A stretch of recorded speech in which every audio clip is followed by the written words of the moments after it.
남편을 먼저 보내고 혼자 된 지 10년이 훌쩍 넘었네요.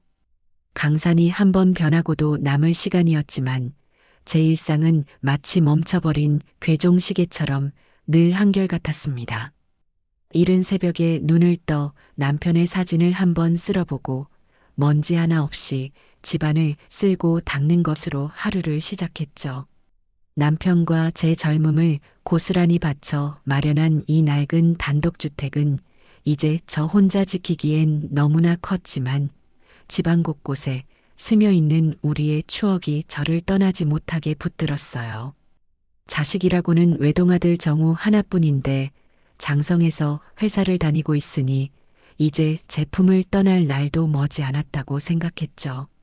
제 유일한 낙은 통장을 정리하는 일이었습니다. 남편이 남긴 유산과 제가 식당 일을 하며 굳은 돈을 모아 만든 제 인생이 고스란히 담긴 통장이었죠. 닳고 다른 통장 표지를 넘길 때마다 차곡차곡 쌓인 숫자들을 보면 굶어도 배가 부른 기분이었어요. 이건 단순히 돈이 아니었어요. 제 노후를 지켜줄 마지막 보루이자 혹시라도 아프거나 큰일이 닥쳤을 때 누구에게도 아쉬운 소리 하지 않게 해줄 저의 자존심이었습니다. 그래서 저는 더 악착같이 아끼고 모았어요. 시장에 가도 떨이 채소를 사고 옷 한 벌 사는 것보다 통장에 몇만 원 더 넣는 것을 기쁨으로 알았죠. 그러던 어느 봄날 제 멈춰있던 일상에 새로운 바람이 불어왔습니다. 아들 정우가 엄마 드릴 말씀이 있어요라며 어떤 아가씨와 함께 집으로 들어선 것이었죠. 이채원이라고 자신을 소개한 그 아가씨는 참으로 반듯하고 예뻤습니다. 하얀 얼굴에 꾀꼬리 같은 목소리, 그리고 무엇보다 저를 보는 눈빛에 따스함이 가득 담겨 있었어요. 채원이는 제가 내온 변변찮은 과일과 차를 어찌나 맛있게 먹는지 보기만 해도 흐뭇한 미소가 절로 지어졌습니다. 어머니, 정우 씨한테서 말씀 많이 들었어요. 혼자 얼마나 외로우셨어요. 채원이는 제 손을 꼭 잡으며 말하는데 그 손길이 어찌나 따뜻한지 10년 묵은 제 외로움이 눈 녹듯 사라지는 기분이었습니다. 그날 채원이는 설거지를 하겠다며 부엌으로 들어가 제 낡은 고무 장갑을 끼고는 허리가 아픈 저를 쉬게 하고 집안 구석구석을 어찌나 싹싹하게 정리하는지 몰라요. 아들 녀석은 그저 싱글벙글 웃으며 그런 채원이를 바라보고만 있었죠. 제 눈에는 둘의 모습이 한 폭의 그림 같았습니다. 어머니, 제가 정우 씨랑 결혼하게 되면 정말 친딸처럼 잘할게요. 저희 둘이 알콩달콩 행복하게 사는 모습 보여드리는 게 진짜 효도라고 생각해요. 자주 찾아뵙고 맛있는 것도 해드리고 어머니 외롭지 않게 해드릴게요. 채원이의 그 말 한마디 한마디는 제 메마른 마음에 단비처럼 스며들었습니다. 아, 이제 나도 며느리 복이라는 걸 받아보는구나. 하늘에 있는 영감이 나를 위해 이런 보물을 보내주었구나. 저는 진심으로 그렇게 믿었습니다. 그날 이후로 채원이는 주말마다 정우와 함께 저를 찾아왔어요. 올 때마다 제 건강을 챙긴다며 영양제를 사오고 낡은 집을 보며 어머니, 나중에 저희가 돈 많이 벌어서 꼭 그림 같은 2층 집으로 새로 지어드릴게요라며 제게 꿈 같은 미래를 속삭여주곤 했습니다. 저는 그런 채원이를 볼 때마다 제 모든 것을 내어주어도 아깝지 않겠다는 생각을 했어요. 그리고 운명의 그날이 왔습니다. 결혼 날짜를 잡고 한창 바쁘게 지내던 어느 주말이었죠. 아들 내외는 그 어느 때보다 무겁고 어두운 표정으로 저를 찾아왔습니다. 무슨 일이냐고 묻는 제 앞에 두 사람은 갑자기 무릎을 꿇었습니다. 제 심장이 쿵 하고 내려앉았어요. 엄마, 저희가 정말 잘못했어요. 이런 부탁드리면 안 되는 거 아는데. 아들 정우는 차마 말을 잇지 못하고 고개만 푹 숙였습니다. 그러자 옆에 있던 채원이가 눈물을 뚝뚝 흘리며 입을 열었어요. 어머니, 저희가 꼭 살고 싶은 아파트가 생겼어요. 전망도 좋고 나중에 어머니 모시고 살기에도 딱 좋은 곳이에요. 그런데 저희가 가진 돈으로는 턱없이 부족해요. 어머니, 딱 한 번만 저희를 도와주시면 안 될까요? 채원이는 제 바짓가랑이를 붙잡고 애원했습니다. 저희가 이 집에서 시작해서 정말 약속대로 평생 어머니 곁에서 모시고 살게요. 여기서 예쁜 손주들도 낳아서 어머니께 재롱 부리는 모습도 보여드리고 다 같이 오순도순 행복하게 살아요. 네, 어머니. 저는 순간 머릿속이 하얘졌습니다. 그들이 말하는 돈이 제가 평생을 모은 그 돈이라는 것을 직감했기 때문이죠. 제 노후 자금, 제 마지막 자존심, 그걸 달라는 말이었습니다. 저는 차마 대답을 할 수가 없었어요. 남편과 제가 굶어가며 남들 노는 거 구경도 못하고 일만 해서 모은 돈인데 이걸 내어주면 저는 정말 아무것도 없는 빈털터리가 되는 것이었습니다. 만약 아들 내외의 마음이 변하기라도 하면 저는 길거리에 나앉아야 할지도 모르는 일이었죠. 그건 안 된다. 그 돈은 내 마지막 목숨줄이야. 저도 모르게 떨리는 목소리가 새어나왔습니다. 그러자 아들 정우가 고개를 들고 저를 바라보며 울먹였습니다. 엄마, 저희가 정말 그럴 사람들이라고 생각하세요? 하나뿐인 아들을 못 믿으세요? 저희가 엄마를 버리기라도 할까봐 그러시는 거예요? 너무 서운해요, 정말. 채원이도 옆에서 거들었습니다. 어머니, 저희 그런 사람들 아니에요. 어머니 돈을 날로 먹겠다는 게 아니잖아요. 저희가 평생에 걸쳐서 다 갚을게요. 아니, 갚는다는 말도 아니에요. 어차피 한 가족인데 어머니 돈이 우리 돈이고 우리 돈이 어머니 돈이죠. 저희가 성공해서 어머니 호강시켜 드릴게요. 제발 저희 믿어주세요. 두 사람은 제 앞에 엎드려 눈물로 호소했습니다. 하나뿐인 아들이 저를 믿지 못하냐며 서운해하고 금쪽 같은 며느리가 평생을 모시겠다며 눈물을 흘리는데 제 마음은 갈대처럼 흔들렸습니다. 10년 넘게 혼자서 지내온 외로운 밤들이 주마등처럼 스쳐 지나갔어요. 명절에도 혼자 밥을 먹고 아플 때도 혼자 약을 챙겨 먹던 그 서러운 시간들. 이제 저 지긋지긋한 외로움을 끝낼 수 있을지도 모른다는 희망이 제 이성을 마비시키기 시작했습니다. 따뜻하고 북적이는 저녁 식탁, 내 손을 잡고 재롱을 부릴 손주들의 모습, 어머니하고 살갑게 불러줄 며느리의 목소리. 그 달콤한 상상이 제 두려움을 집어삼켰습니다. 그래, 내가 돈을 끌어안고 혼자 늙어 죽으면 무슨 소용이 있나? 자식 잘 되는 게 내 행복이지. 저렇게까지 약속하는데 설마 제 어미를 배신하겠어. 저는 결국 제 손으로 제 무덤을 파는 결정을 내리고 말았습니다. 알았다. 그렇게까지 말하는데 내어주마. 대신 너희들 정말 약속 지켜야 한다. 제 말이 떨어지자마자 아들과 며느리는 얼굴에 환한 미소를 띠며 제게 달려와 와락 안겼습니다. 어머니, 정말 감사해요. 저희가 정말 잘할게요.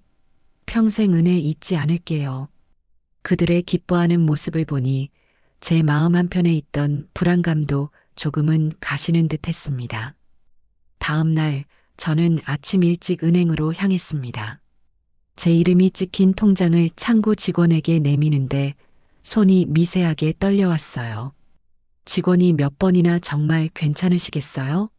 금액이 큰데 하고 물었지만 저는 애써 태어난 척 고개를 끄덕였습니다. 제 평생이 담긴 숫자들이 아들의 계좌로 넘어가는 것을 멍하니 바라보았습니다. 통장의 잔고는 거의 남지 않았죠. 은행을 나와 집으로 돌아오는 길, 제 발걸음은 천근만근 무거웠습니다. 하지만 동시에 한편으로는 후련한 마음도 들었어요. 이제 아들 내외는 번듯한 집에서 행복하게 새 출발을 할 것이고 저 또한 더 이상 외롭지 않을 테니까요.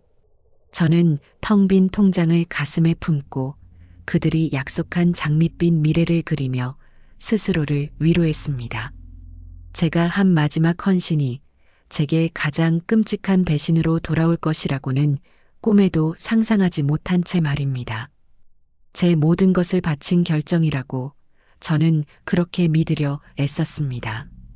아들 내외가 제 통장에서 빠져나간 돈으로 계약했다는 새 아파트의 사진을 보내왔을 때 저는 텅 빈 제 통장을 보면서도 억지로 미소를 지었죠.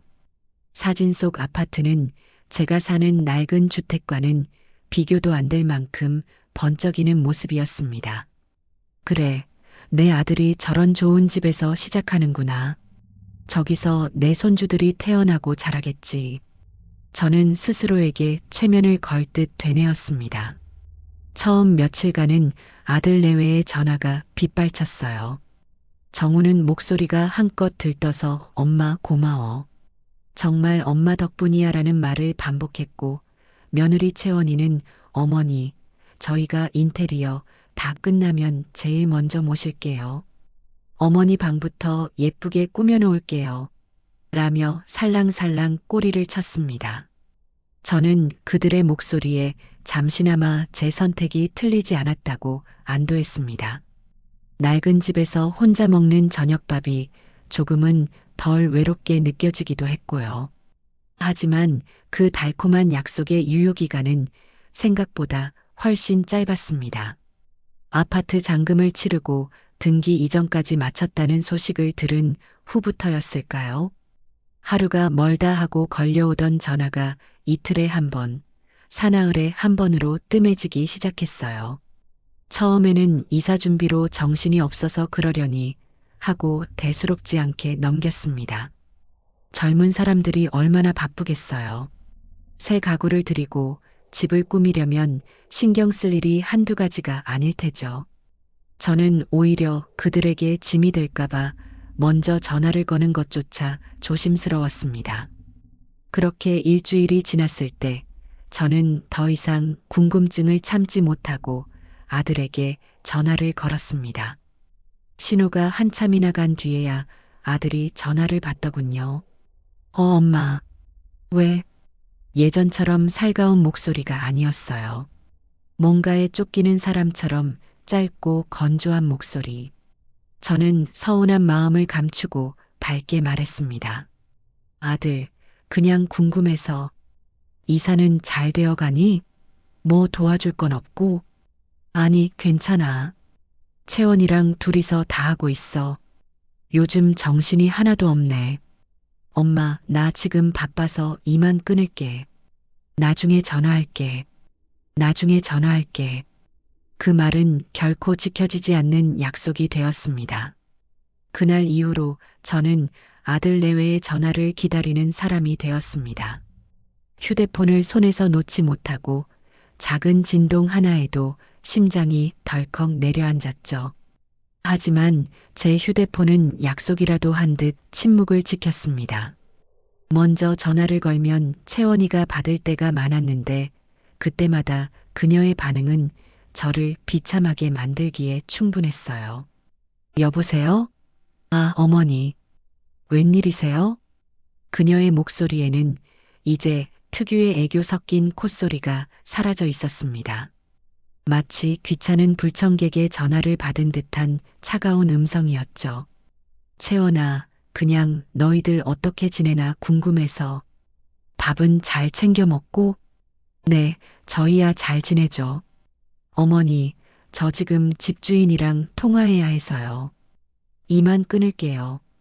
집주인이라는 말이 제 가슴에 비수처럼 날아와 박혔습니다. 그 집의 진짜 주인은 사실상 나인데 저는 이제 그들에게 귀찮은 존재일 뿐이었습니다. 이사 날짜가 다가왔고 저는 그래도 어미 된 도리로서 가만히 있을 수만은 없었습니다. 이사하는 날은 중국 음식을 먹는 거라지만 그래도 새 집에서 시작하는 첫 식사인데 인스턴트 음식보다는 따뜻한 집밥이 좋지 않겠어요? 저는 며칠 전부터 장을 봐서 아들 내외가 좋아하던 갈비찜이며 잡채, 그리고 각종 나물들을 정성껏 만들었습니다. 새벽부터 일어나 밥을 짓고 국을 끓여 커다란 보온통에 가득 담았죠. 혹시나 이사하는 인부들도 함께 먹을까 싶어 넉넉하게 준비했습니다. 무거운 짐을 양손에 들고 택시를 잡아타고 아들 내외의 새 아파트로 향하는 내내 제 마음은 설렘으로 가득 찼습니다. 이 음식을 보고 기뻐할 아들과 며느리의 얼굴을 상상하니 며칠간 쌓였던 서운함도 눈 녹듯 사라지는 것 같았어요. 택시에서 내려 마주한 아파트 단지는 그야말로 별천지였습니다. 높이 솟은 건물들과 잘 가꿔진 조경, 반짝이는 로비까지. 제가 사는 낡은 동네와는 세상이 다른 곳이었죠. 조금은 위축되는 마음으로 로비를 지나 엘리베이터에 올라탔습니다. 25층. 그들이 사는 집의 문 앞에 서서 초인종을 눌렀습니다. 한참 뒤에야 문이 열렸고 며느리 채원이가 얼굴을 내밀었습니다. 그런데 그녀의 표정이 이상했어요. 기쁘거나 반가운 기색은커녕 마치 불청객을 맞이하는 듯한 귀찮음과 짜증이 얼굴에 가득했습니다. 어머니, 여기까지 어쩐 일이세요? 미리 연락이라도 좀 주시지. 그녀의 첫마디였습니다. 저는 당황해서 양손에 든 보온통을 들어보이며 말했죠. 이사하느라 힘들 텐데 밥은 챙겨 먹어야지. 너희들 좋아하는 걸로 좀 만들어 왔다. 하지만 채원이는 제 손에 들린 음식에는 눈길조차 주지 않았습니다. 대신 집안을 힐끔 돌아보며 난처한 표정을 지었어요. 어머니, 마음은 정말 감사한데요. 저희 지금 이삿짐 센터 사람들이랑 정신이 하나도 없어요. 그리고 이 집 빌트인 환기 시스템이라 냄새나는 음식은 드리면 안 돼요. 나중에 냄새 빼려면 고생해요. 저는 순간 제 귀를 의심했습니다. 냄새나는 음식이라니. 제가 밤새 잠도 설쳐가며 만든 음식이 이제는 냄새나는 천덕꾸러기 취급을 받는 것이었습니다. 아, 그래도 이사하는 사람들하고 같이 먹으면. 됐어요, 어머니. 저희 그냥 중국 음식 시켜 먹기로 했어요. 그게 깔끔하고 편하잖아요. 그리고 솔직히 저희 입맛도 좀 변해서 요즘엔 이런 한식 잘 안 먹게 되더라고요. 유기농 식단으로 관리하고 있거든요. 그때 마침 집안에서 아들 정우가 나왔습니다. 저를 발견하고는 화들짝 놀라더군요. 엄마, 어떻게 왔어? 저는 구원자라도 만난 듯 반가운 마음에 아들을 바라보았습니다. 하지만 아들의 입에서 나온 말은 제 마지막 희망마저 짓밟아 버렸습니다. 엄마, 마음은 고마운데 채원이가 요즘 입덧이 심해서 냄새에 진짜 예민해. 미안해, 엄마. 다음에 올 때는 꼭 미리 전화주고 와. 우리가 맛있는 거 사줄게. 아들은 제게 미안하다고 말하면서도 제 손에 들린 짐을 받아주거나 저를 집 안으로 들이려는 신용조차 하지 않았습니다. 그는 완전히 아내의 편에 서서 저를 문 밖에 세워둔 채 변명만 늘어놓고 있었죠. 저는 그 순간 깨달았습니다. 아, 이제 이 집의 문턱은 내가 넘을 수 없는 곳이 되었구나. 내 돈으로 산 집이지만 나는 이제 이 집의 이방인이구나. 저는 더 이상 아무 말도 할 수 없었습니다. 목구멍까지 치밀어 오르는 설움과 분노를 억지로 삼키며 돌아섰습니다. 알았다. 그럼 수고해라. 제 손에 들린 음식통이 천근만근처럼 무겁게 느껴졌습니다. 엘리베이터를 타고 내려오는 내내 저는 흐르는 눈물을 참기 위해 입술을 깨물어야 했어요. 다시 택시를 잡아타고 집으로 돌아오는 길, 차창 밖으로 보이는 풍경이 온통 잿빛으로 보였습니다. 집에 도착해서 식탁 위에 제가 만들어 온 음식들을 모두 펼쳐 놓았습니다.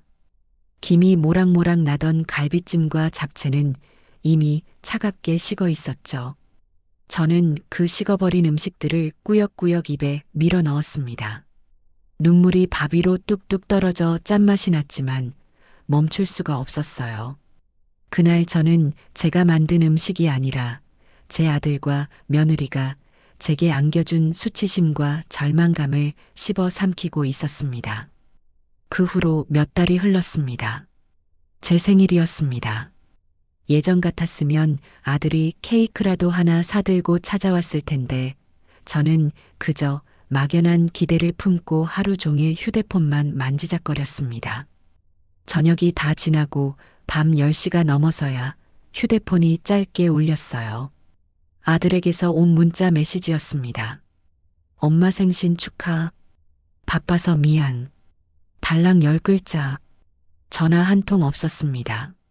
며느리에게서는 연락조차 오지 않았죠. 저는 그 짧은 메시지를 보고 허탈하게 웃었습니다. 바빠서 미안. 그 말 한마디면 모든 것이 용서되는 편리한 세상이었습니다. 저는 그날 밤 작은 컵케이크에 초 하나를 꽂고 혼자서 생일 축하 노래를 불렀습니다. 노래를 부르다 말고 눈물이 터져서 촛불이 다 녹아내릴 때까지 엉엉 울고 말았네요. 엎친 데 덮친 격으로 며칠 뒤에는 몸살 감기가 호되게 찾아왔습니다. 온몸이 으스러질 것처럼 아프고 열이 펄펄 끓었죠. 혼자서는 도저히 안 되겠다는 생각에 저는 마지막 남은 자존심을 내려놓고 아들에게 전화를 걸었습니다. 제발 아들이 받기를 기도하면서요. 하지만 제 기도는 닿지 않았습니다. 전화를 받은 것은 며느리 채원이었습니다. 여보세요. 여전히 차갑고 건조한 목소리. 저는 기어들어가는 목소리로 말했습니다. 채원아, 나다. 내가 몸이 너무 아파서 그러는데 정우 좀 바꿔줄 수 있니? 순간 수화기 너머로 며느리가 휴대폰을 막고 누군가에게 말하는 소리가 희미하게 들려왔습니다. 자기야, 또 당신 엄마야. 아프시다는데? 그냥 자기도 아프다고 하고 끊어버려. 저는 제 귀를 의심했습니다. 분명히 그렇게 말했어요. 제 아픔을 전하는 전화를 귀찮으니 아프다고 거짓말하고 끊어버리라고 말하고 있었습니다. 잠시 후 채원이는 다시 아무렇지 않은 척 상냥한 목소리를 꾸며내어 말했습니다. 어머니, 어떡하죠? 정우 씨도 어제부터 몸이 안 좋아서 지금 막 약 먹고 누웠어요. 제가 지금 죽 끓여주고 있어서 정신이 없네요. 어머니도 얼른 병원 가보시고 약 챙겨 드세요. 저희가 지금은 가보기가 좀 어렵겠어요. 죄송해요, 어머니. 저는 아무 대답도 하지 못했습니다. 며느리는 제 대답을 기다리지도 않고 그럼 어머니 몸조리 잘하세요. 라는 말을 끝으로 전화를 끊어버렸습니다. 뚜뚜뚜 하는 신호음이 제 귓가에 지옥의 소리처럼 울려 퍼졌습니다. 저는 아픈 몸을 일으킬 생각도 하지 못하고 그 자리에 주저앉아 엉엉 울었습니다. 몸이 아픈 것보다 마음이 아픈 것이 몇천 배는 더 고통스럽다는 것을 저는 그날 처음으로 깨달았어요. 제 아들은 이제 더 이상 제 아들이 아니었습니다. 아들의 옆자리를 차지한 저 교활한 여우의 꼭두각시일 뿐이었죠. 제가 평생을 바쳐 모은 돈으로 그들에게 안락한 성을 만들어 주었고 저는 그 성 밖에서 버려진 채 서서히 말라가고 있었어요. 그날 밤 저는 펄펄 끓는 열 속에서 결심했습니다. 이대로는 안 된다. 이대로는 죽을 수 없다. 무언가 단단히 잘못되었다는 것을 바로잡아야만 했습니다. 그 지독한 몸살을 앓고 난 뒤 제 마음속에는 무언가 단단한 응어리가 자리 잡았습니다. 예전처럼 아들 내외의 전화나 소식을 기다리며 전전긍긍하는 일은 없어졌죠. 대신 차갑게 식어버린 분노와 이루 말할 수 없는 배신감이 제 일상을 지배하기 시작했습니다. 그들의 위선과 거짓말을 알면서도 제가 할 수 있는 일은 아무것도 없다는 무력감이 저를 더욱 괴롭혔어요. 저는 그저 제 낡은 집에서 그들이 버리고 간 어머니라는 이름표를 달고 조용히 사가가는 중이었습니다. 시간은 무심하게 흘러 혹독한 겨울이 찾아왔습니다. 기상 관측 사상 최악의 한파라며 연일 뉴스에서 떠들어댔죠. 제가 사는 낡은 주택은 우풍이 심해 아무리 보일러를 틀어도 집안 공기가 서늘했습니다. 저는 두꺼운 내복에 손바지까지 껴입고 전기장판 위에서 꼼짝도 하지 않으며 기나긴 겨울밤을 버텨내고 있었어요. 바로 그날 밤이었습니다. 제가 잠결에 뒤척이는데 어디선가 싸아 하는 소리가 들려왔습니다. 처음에는 바람 소리인가 했는데 소리는 점점 더 커졌고 이내 무언가 터지는 듯한 펑 하는 굉음이 집 전체를 울렸습니다. 깜짝 놀라 자리에서 일어나 불을 켜는 순간 저는 제 눈앞에 펼쳐진 광경의 할 말을 잃었습니다. 마룻바닥으로 흙탕물이 콸콸 쏟아져 들어오고 있었어요. 낡은 수도관이 기록적인 한파를 이기지 못하고 결국 터져버린 것이었습니다. 순식간에 집은 발목까지 물이 차올랐고 한겨울의 찬물은 제 몸의 온기를 무섭게 빼앗아갔습니다. 저는 허둥지둥 가재도구를 높은 곳으로 옮기려 했지만 역부족이었어요. 물은 계속해서 차올랐고 보일러마저 꺼져버려 집은 거대한 냉동고나 다름없게 되었습니다. 날이 밝자마자 수리기사를 불렀지만 상황은 절망적이었습니다. 수도관 전체를 교체해야 하는 큰 공사인데 날이 너무 추워 땅이 꽁꽁 얼어붙어 당장은 공사가 불가능하다는 것이었죠. 최소한 며칠은 꼼짝없이 이 상태로 지내야 한다는 말이었습니다. 저는 망연자실했습니다. 당장 오늘 밤 잠잘 곳조차 막막해진 겁니다. 친척들은 모두 멀리 살고 있었고 이웃에게 신세를 지기에도 하루 이틀이 아니었죠. 주머니 사정도 넉넉지 않은 제가 며칠씩이나 여관방 신세를 질 수도 없는 노릇이었습니다. 그때 제 머릿속에 아들 내외의 그 번쩍이던 아파트가 떠올랐습니다. 그래, 그 집 내가 사준 집이지 않은가. 방도 여러 개인데 며칠 신세 지는 것 정도는 괜찮겠지. 내가 다른 사람도 아니고 하나뿐인 엄마인데 설마 저번처럼 박대하진 않을 거야. 이건 정말 어쩔 수 없는 상황이잖니. 저는 스스로를 다독이며 마지막 희망을 품었습니다. 어쩌면 이번 일이 그들과의 꼬여버린 관계를 풀 수 있는 계기가 될지도 모른다는 헛된 기대까지 했어요. 저는 젖지 않은 옷 몇 가지만 작은 가방에 챙겨 넣고 집을 나섰습니다. 매서운 칼바람이 제 뺨을 사정없이 후려쳤지만 몸의 추위보다 마음의 불안함이 더 컸습니다. 거절당하면 어떡하지? 아니야, 그럴 리가 없어. 정우는 내 아들이니까. 저는 택시를 타고 가는 내내 수십 번도 더 같은 생각을 반복했습니다.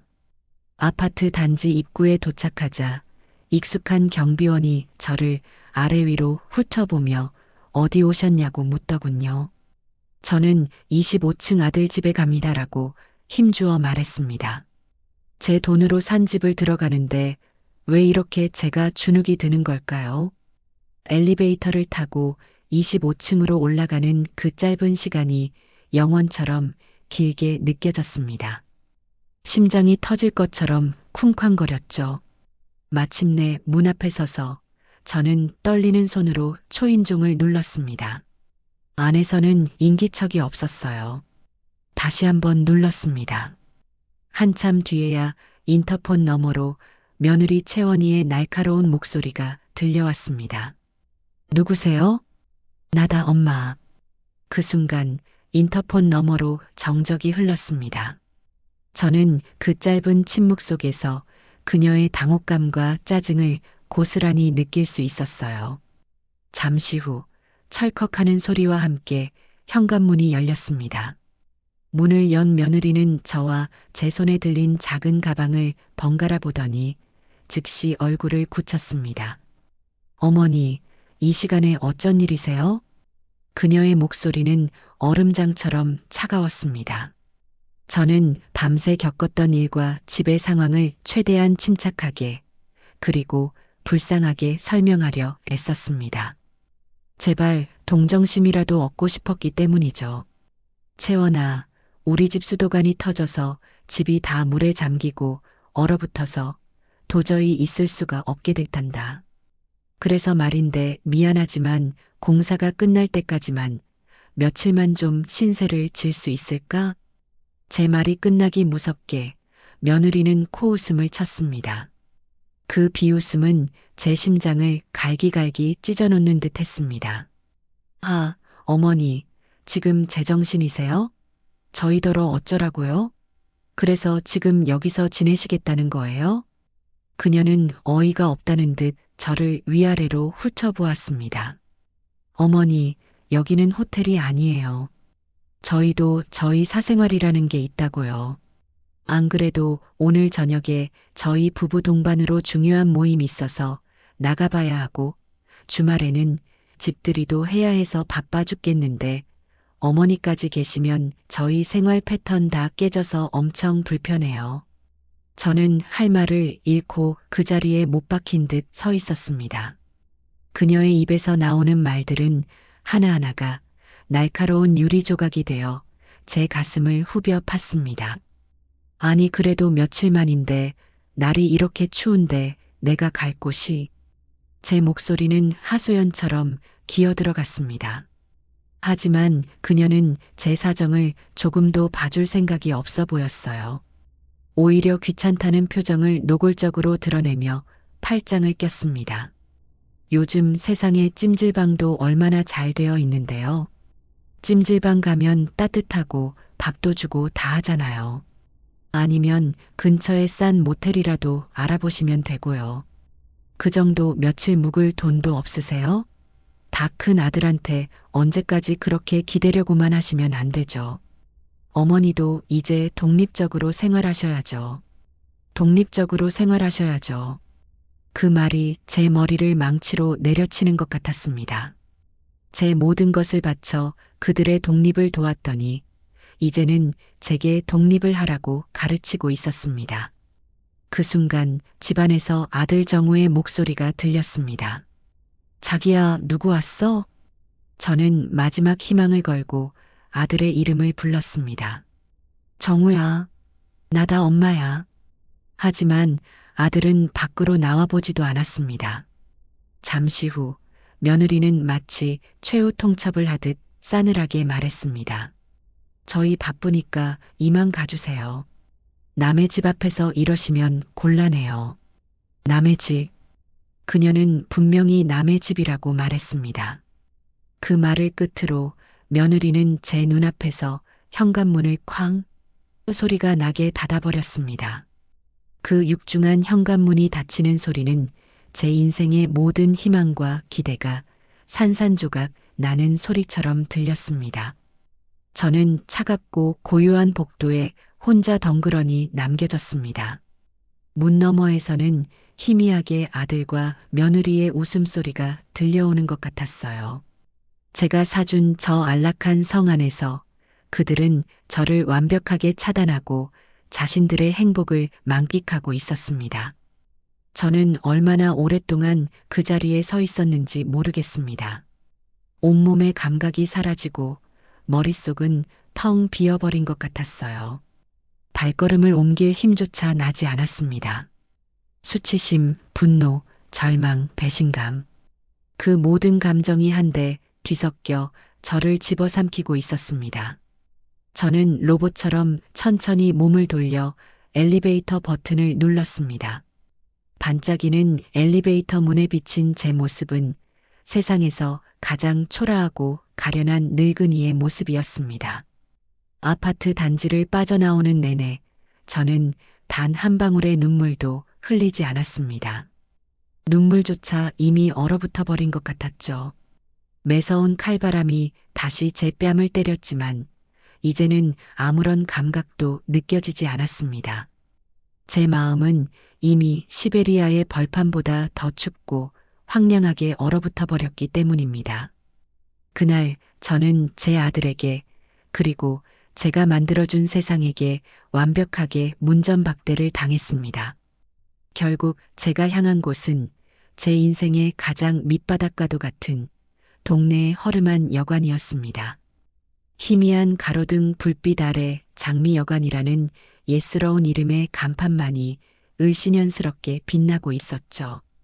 녹슨 철문을 밀고 들어서자 카운터 안에서 텔레비전을 보던 비쩍 마른 주인이 저를 위아래로 훑어보았습니다. 그의 눈빛에는 경계심과 함께 이 시간에 혼자 찾아온 늙은 여자에 대한 노골적인 호기심이 뒤섞여 있었어요. 저는 그의 시선을 애써 외면하며 밤새 내린 서리처럼 차갑게 식어버린 제 손을 주머니에 찔러 넣었습니다.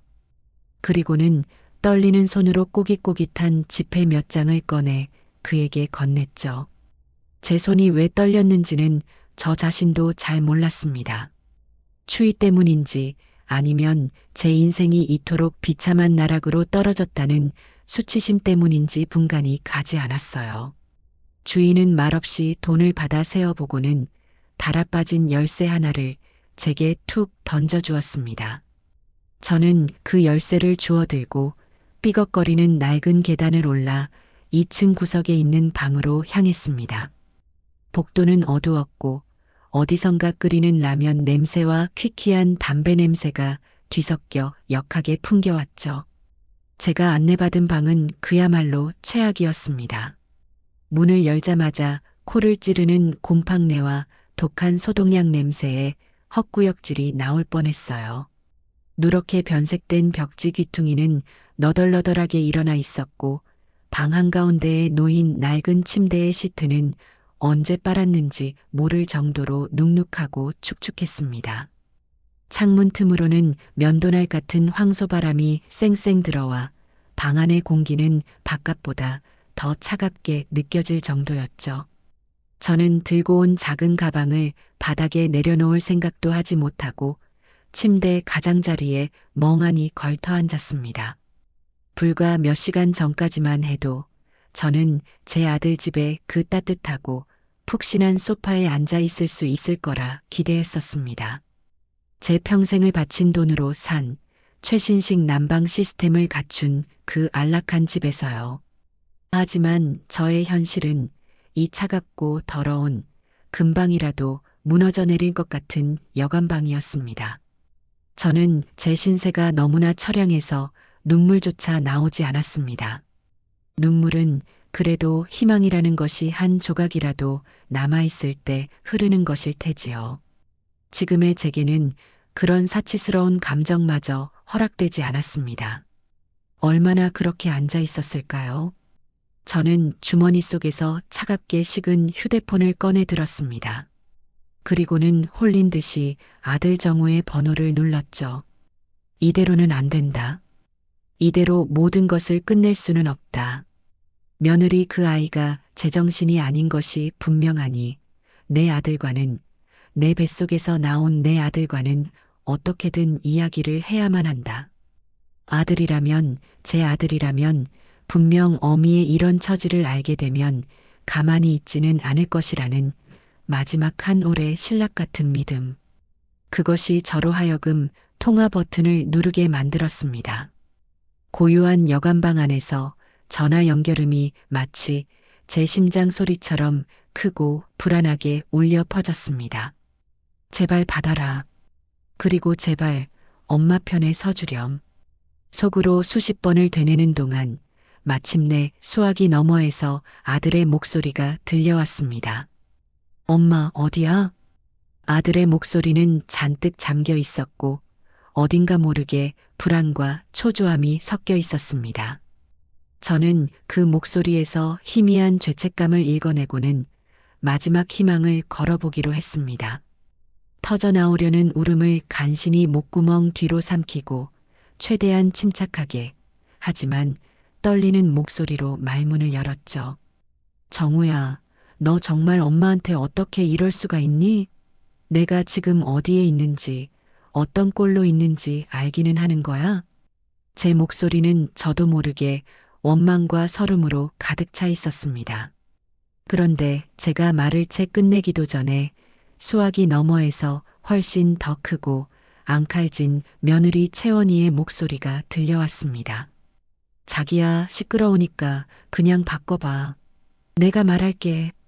잠시 휴대폰을 두고 옥신각신하는 듯한 소란이 들리더니 이내 며느리의 목소리가 송곳처럼 제 고막을 찢을 듯이 파고들었습니다.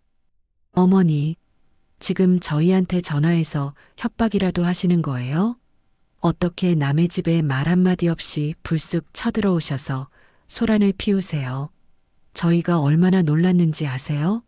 안 그래도 중요한 손님 오기로 해서 준비 중이었는데 어머니 때문에 이게 다 무슨 망신이에요. 이웃 사람들이 다 쳐다보고 저희 체면이 뭐가 되냐고요.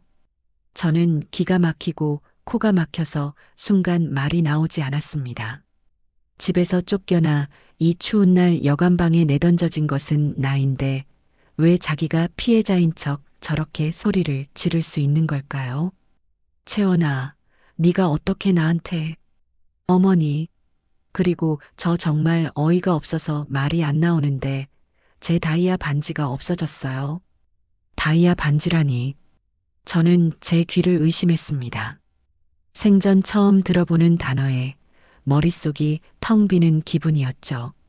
무슨 소리니? 다이아 반지라니. 그게 대체 무슨 말이니? 어머니, 지금 와서 시치미 떼실 생각이세요? 그러시면 안 되죠. 지난번에 어머니 저희 집에 반찬 갖다 주신다고 다녀가셨던 바로 그날부터 안 보여요. 제가 결혼 예물로 받은 그 소중한 반지를 분명히 안방 서랍 깊숙한 곳에 넣어뒀는데 감쪽같이 사라졌단 말이에요. 그 방에 들어온 사람은 어머니밖에 없었는데 어머니 집수도관 터져서 수리비 많이 나온다고 하셨죠? 그래서 돈 필요해서 그러셨어요? 아무리 그래도 그렇지 어떻게 며느리 물건에 손을 대세요? 이거 엄연히 절도인 거 아시죠? 저는 순간 세상의 모든 소리가 사라지고 시간이 멈추는 듯한 기분을 느꼈습니다. 머릿속이 새하얗게 변하고 숨이 턱 막혀왔어요. 도둑이라니. 저를 도둑으로 몰고 있었습니다.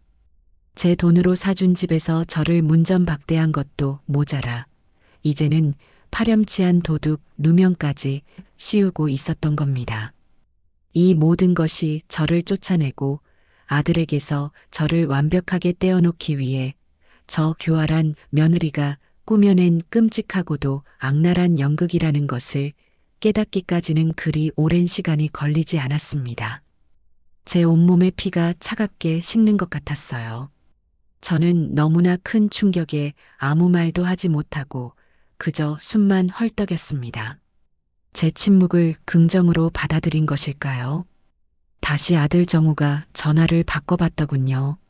그런데 그의 목소리는 이제 완전히 달라져 있었습니다. 조금 전까지 남아있던 일말의 불안감이나 죄책감은 온데간데 없고 저를 향한 차가운 실망과 노골적인 경멸만이 가득 담겨 있었죠. 엄마 정말 실망이야. 어떻게 엄마가 그런 짓을 할 수가 있어? 정우야 아니야. 그건 사실이 아니야. 아들아, 엄마는 정말 아니야. 그게 무슨 소리니? 저는 억울함에 목이 메어 제대로 말을 잇지 못했습니다. 하지만 아들은 제 말을 들으려 하지 않았어요. 그는 이미 아내의 거짓 눈물에 완벽하게 넘어가 제 어미를 심판하는 냉혹한 판사가 되어 있었습니다. 엄마, 제발 그만 좀 해. 채원이가 지금 엄마 때문에 스트레스 받아서 울고불고 난리가 났어. 안 그래도 임신 초기라 절대 안정이 필요한 애인데 스트레스 받아서 뱃속의 아기라도 잘못되면 어떡할 거야. 엄마 정말 우리한테 왜 이래. 임신. 또 그놈의 임신이었습니다. 그 단어는 이제 제게 축복이 아니라 제 모든 것을 앗아가는 저주나 다름없었죠. 제가 알던 착하고 순하던 제 아들은 이제 이 세상에 없었습니다. 제 앞에는 아내의 거짓말을 철석같이 믿고 제 어미에게 파렴치한 죄를 뒤집어 씌우는 어리석고 나약한 남자만 남아 있었을 뿐이죠. 엄마, 그냥 솔직하게 말해줘. 내가 엄마를 경찰에 신고까지 하게 만들 거야? 지금이라도 반지만 돌려주면 우리도 더는 문제 삼지 않고 조용히 넘어갈게. 서로 얼굴 붉히면서 진흙탕 싸움하고 싶지 않잖아. 제발 일이 더 커지기 전에 엄마가 정리해줘. 응? 아들은 저를 회유하고 있었습니다. 제가 저지르지도 않은 죄를 자백하고 훔치지도 않은 반지를 돌려주면 이 모든 것을 용서해주겠다는 듯이 말하고 있었어요. 그 순간이었습니다. 제 마음속에 남아있던 마지막 한 조각의 미련, 아들에 대한 애정, 그리고 모성애라는 이름의 그 질긴 끈이 툭 하고 끊어져 버리는 소리가 들렸습니다. 슬픔과 절망, 억울함으로 들끓던 제 마음이 갑자기 차갑고 단단한 얼음처럼 굳어지기 시작했습니다. 그것은 분노였습니다. 내 아들과 내 인생을 통째로 집어삼킨 저 끔찍한 것들에 대한 서늘하고도 명징한 분노. 저는 더 이상 변명하지 않았습니다. 울지도 않았고요. 그저 아들의 한심하고 가증스러운 목소리를 마치 다른 세상의 소음처럼 조용히 듣고만 있었습니다. 한참을 혼자 떠들던 아들이 엄마 듣고 있어? 제발 대답 좀 해봐. 하고 물었을 때 저는 아주 낮고 조용한 목소리로 하지만 제 평생 가장 단호하고 차가운 목소리로 대답했습니다. 알겠다. 그리고 저는 전화를 끊었습니다. 더 이상 들을 가치도 대꾸할 가치도 없었습니다. 저는 낡은 여관방 침대에 반드시 누웠습니다. 천장에 누런 벽지에 그려진 얼룩들이 마치 저를 비웃는 괴물의 얼굴처럼 보였죠. 하지만 저는 더 이상 두렵지 않았습니다. 눈물은 완전히 말라버렸고 대신 제 머릿속은 그 어느 때보다도 맑고 차갑게 깨어 있었습니다. 그동안 저를 올가매고 있던 어머니라는 이름의 굴레, 자식을 위한 희생이라는 헛된 신념, 가리고 아들에 대한 마지막 기대. 그 모든 것이 오늘 밤 이 더럽고 차가운 여관방에서 완벽하게 죽어버렸습니다. 이제 남은 것은 오직 하나였습니다. 나 신순자. 그리고 내가 앞으로 살아갈 내 인생.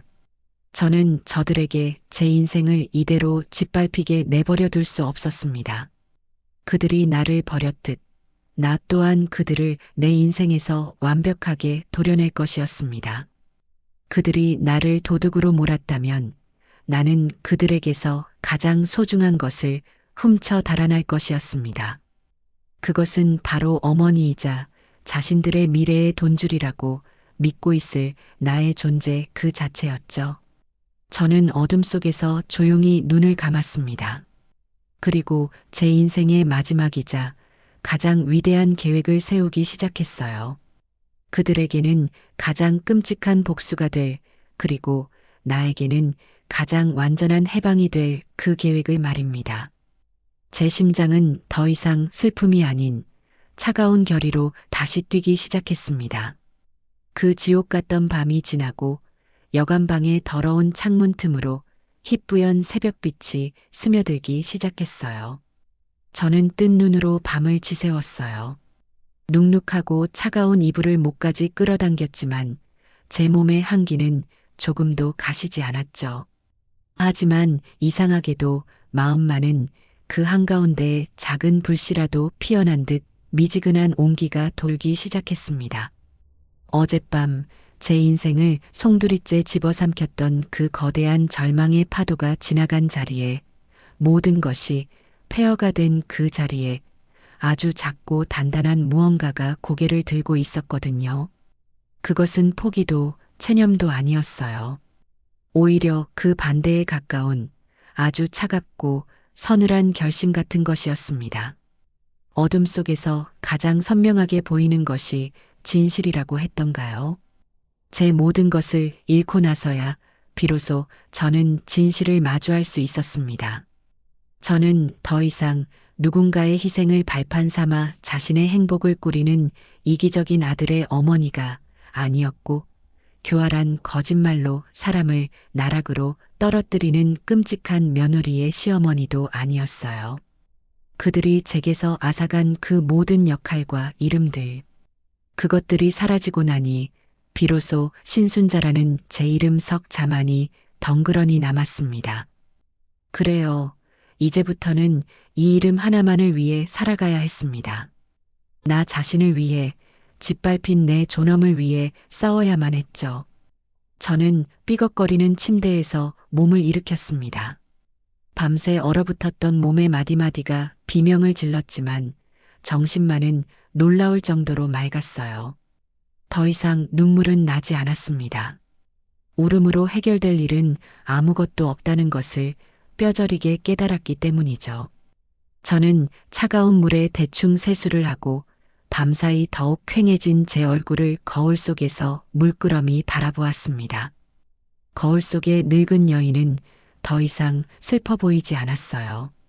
그저 모든 것을 잃은 자의 공허함과 그럼에도 불구하고 살아남아야 하는 자의 도끼만이 서려 있을 뿐이었죠. 여간을 나와 가장 먼저 한 일은 꽁꽁 얼어붙은 제 집으로 돌아가 수리기사에게 다시 연락하는 것이었어요. 제 전화를 받은 기사는 반가운 목소리로 지금 바로 출발하면 되느냐고 물었죠. 저는 아주 낮고 차분한 목소리로 대답했습니다. 아니요, 사장님. 어제는 정말 죄송했습니다. 다시 생각해보니 그냥 이대로 두는 게 나을 것 같아요. 공사 안 하셔도 됩니다. 네, 어르신, 그게 무슨 말씀이세요? 그 상태로 어떻게 지내시려고요? 그러다 큰일 나요. 기사는 진심으로 저를 걱정했지만 제 결심은 확고했습니다. 괜찮아요. 제가 다 알아서 할 겁니다. 신경 써주셔서 고마워요. 일방적으로 전화를 끊고 나니 마음 한구석이 오히려 후련해졌습니다. 저 폐허가 된 집은 이제 저의 새로운 계획을 위한 완벽한 위장막이 되어줄 것이었으니까요. 다음 목적지는 명확했습니다. 저는 곧장 박 사장의 부동산 사무실로 향했습니다. 이른 아침이라 아직 문을 열지 않았을까 걱정했는데 다행히 안에서 따뜻한 불빛이 새어나오고 있었어요. 제가 문을 열고 들어서자 커피를 마시고 있던 박 사장이 저를 보고는 소스라치게 놀라며 자리에서 벌떡 일어났습니다. 아이고, 순자 씨. 이게 대체 무슨 꼴이야? 어제는 그래도 괜찮아 보였는데 밤사이에 무슨 험한 일이라도 당한 사람 같잖아. 어디 가서 넘어져도 단단히 넘어진 얼굴인데 대체 무슨 일이냐고. 그는 제 손을 덥석 잡으며 걱정스러운 눈으로 저를 살폈습니다. 그 따뜻한 온기에 잠시 마음이 흔들릴 뻔했지만 저는 이내 마음을 다잡고 그의 눈을 똑바로 쳐다보며 말했어요. 박 사장, 어제 내가 한 말 진심이요. 그러니 제발 아무것도 묻지 말고 내 집 좀 팔아주시오. 제 목소리에는 더 이상 어떠한 감정의 동요도 실려 있지 않았습니다. 박 사장은 그런 제 눈빛에서 무언가 돌이킬 수 없는 일이 벌어졌음을 읽은 듯 길게 한숨을 내쉬더군요. 순자 씨, 내가 이 동네에서만 40년을 살았소. 당신 남편이랑 막걸리 잔 기울이면서 저 집터 닦던 게 엊그제 같은데 그 집을 팔겠다니 내 가슴이 다 무너지네. 정말 무슨 사정인지 말해줄 수는 없는 거요? 내가 도울 일이 있을지도 모르잖아. 고맙수다. 그 마음만으로도. 하지만 이건 누구도 도울 수 없는 오직 나 혼자 해결해야 할 일이요. 그러니 박 사장은 그저 내가 가진 마지막 재산을 가장 좋은 값에 가장 조용하게 팔아주기만 하면 돼요. 그것이 나를 돕는 유일한 길이요. 제 단호한 태도에 박 사장은 더 이상 저를 설득할 수 없음을 깨달은 듯 무거운 표정으로 고개를 끄덕였습니다. 알겠소다. 순자 씨가 그 정도로 마음을 굳혔다면 내가 더 이상 고집을 부릴 수는 없지. 믿으시오. 내 이름 석자를 걸고 순자 씨의 새로운 출발을 위해 최선을 다하겠소. 든든한 약속을 받아내고 부동산을 나서자 저는 비로소 앞으로 나아갈 힘을 얻은 기분이었습니다. 그날부터 저의 이중 생활이 시작되었죠. 저는 일부러 동네 사람들의 눈에 띌 때마다 더욱 초라하고 비참한 행색을 꾸몄습니다. 금방이라도 쓰러질 것처럼 위태롭게 걷고 넋이 나간 사람처럼 허공을 쳐다보기도 했어요. 소문은 바람보다 빨라서 제가 아들 내외에게 쫓겨난 충격으로 실성했다는 이야기가 동네에 화다하게 퍼져나갔습니다. 분명 그 소문은 아들 내외의 귀에도 들어갔을 테죠. 그들은 아마 안도의 한숨을 내쉬며 이제 골칫덩어리 늙은 어미를 완벽하게 처리했다고 생각하며 축배를 들고 있을지도 모를 일입니다. 저는 그들의 그 오만함과 방심을 역이용할 생각이었습니다. 집에 돌아오면 저는 차가운 방바닥에 앉아 제 인생의 다음 단계를 치밀하게 설계했습니다. 낡은 공책을 한 권 사서 그 위에 제 계획을 하나씩 적어 내려갔죠. 첫째, 집을 판 돈으로 아무도 나를 찾지 못할 먼 도시의 작은 집을 구한다. 둘째, 내 모든 과거의 흔적을 지운다. 휴대폰, 은행 계좌, 심지어는 내가 쓰던 물건들까지도. 셋째, 완벽한 타인으로 새로운 삶을 시작한다. 저는 지도책을 펼쳐놓고 제가 살아갈 도시를 골랐습니다. 한 번도 가본 적 없는 하지만 이름만 들어도 마음이 따뜻해지는 남쪽의 바닷가 도시. 그곳이라면 제 상처를 보듬고 새로운 삶을 시작할 수 있을 것 같았어요. 그렇게 며칠이 지났을까요? 밤늦은 시간 박 사장에게서 흥분된 목소리의 전화가 걸려왔습니다. 순자 씨, 아직 안 주무시오? 내가 아주 기가 막힌 소식을 가져왔수다. 어떤 돈 많은 사업가가 나타났는데 그 동네 땅을 전부 사들여서 큰 상가 건물을 올릴 계획이라고 하오. 그래서 순자 씨 집을 시세보다 훨씬 더 좋은 값에 그것도 현금으로 바로 사겠다고 난리요. 내일 당장이라도 계약을 하자는데 어떡하겠소? 저는 수화기를 쥔 채 잠시 눈을 감았습니다. 모든 것이 제가 계획한 대로, 아니 그 이상으로 완벽하게 흘러가고 있었습니다. 하늘에 있는 남편이 저를 돕고 있는 것이라고 저는 그렇게 믿기로 했어요. 만나겠소. 내일 그들이 원하는 시간에 맞춰 계약합시다. 제 대답에 박 사장은 역시 순자 씨야. 내가 그럴 줄 알았지. 라며 자기 일처럼 기뻐했습니다. 전화를 끊고 저는 창밖의 캄캄한 어둠을 내다보았습니다. 어둠이 깊을수록 새벽은 가깝다고 했던가요?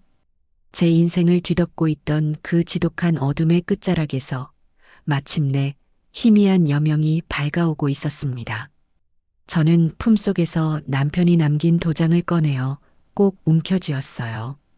이 도장은 더 이상 과거의 얽매인 유품이 아니었어요. 그것은 제 손으로 직접 미래의 문을 열게 될 강력하고도 유일한 열쇠였습니다.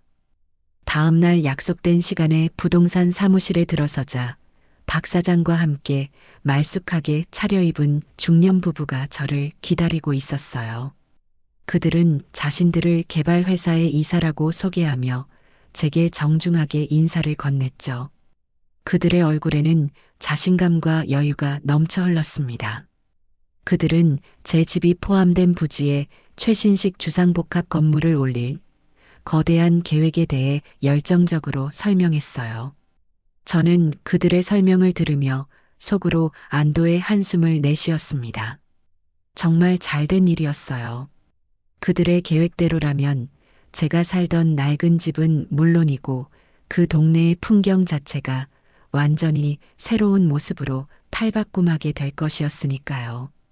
아들과 며느리가 혹시라도 몇 년 뒤에 저를 찾아온다면 그들은 자신들이 기억하던 그곳이 어디인지조차 알아보지 못하고 혼란에 빠지게 될 터였습니다. 그들이 저를 버렸던 그 장소 자체가 사라져버리는 것, 그것은 제 복수의 활용점정이나 다름없었죠. 계약은 제가 생각했던 것보다 훨씬 더 순조롭게 진행되었습니다. 그들은 제가 제시한 가격에 토시 하나 달지 않고 동의했고, 오히려 어르신께서 평생을 사신 곳인데 저희가 좋은 값에 매입해서 더 좋은 곳으로 만들어드리는 게 도리라며 저를 치켜 세워주기까지 했습니다. 저는 박 사장이 내민 두툼한 계약서 뭉치를 천천히 읽어내려갔습니다. 그리고 마침내 제 이름 옆에 도장을 찍는 순간이 왔죠. 저는 잠시 손을 멈추고 눈을 감았습니다. 이 집을 처음 사던 날이 떠올랐기 때문이에요. 남편과 제가 밤낮으로 일해 모은 돈을 들고 벅찬 가슴으로 계약서에 도장을 찍던 젊은 날의 우리. 그때 남편은 제 손을 꼭 잡아주며 말했었습니다. 순자야, 이제 우리도 우리 집이 생겼다. 여기서 우리 아들 낳고 평생 행복하게 살자. 그 약속을 지키지 못하고 먼저 떠나버린 남편이 원망스럽기도 했지만 저는 이내 마음을 다잡았습니다. 여보, 미안해요. 하지만 당신도 이해할 거죠? 이건 끝이 아니라 새로운 시작이에요. 저는 떨리는 손으로 하지만 한치의 망설임도 없이 제 이름 석자 옆에 선명하게 도장을 찍었습니다. 그 순간 제 과거를 올가매고 있던 마지막 쇠사슬이 철커덕하고 끊어지는 듯한 해방감을 느꼈습니다. 계약이 끝나고 박 사장은 제 손을 잡아 이끌며 사무실 안쪽의 작은 방으로 데려갔습니다. 그리고는 두툼한 현금 봉투를 제 손에 쥐어주었죠. 순자 씨, 이건 계약금의 일부요. 당장 거처를 옮기려면 급한 돈이 필요할 테니 우선 이걸로 요긴하게 쓰시오. 잔금은 일주일 뒤에 약속대로 통장으로 들어갈 거요. 박 사장 정말 고맙수다. 이 은혜는 평생 잊지 않겠소. 은혜는 무슨, 다 순자 씨 복이지. 그러니 이제 아무 걱정 말고 헐헐 날아가시오. 아무도 당신을 찾지 못하는 곳으로. 저는 박 사장의 따뜻한 배웅을 받으며 부동산을 나섰습니다. 손에 들린 돈 봉투의 묵직한 무게가 제게 새로운 삶의 가능성을 속삭여주는 것만 같았어요.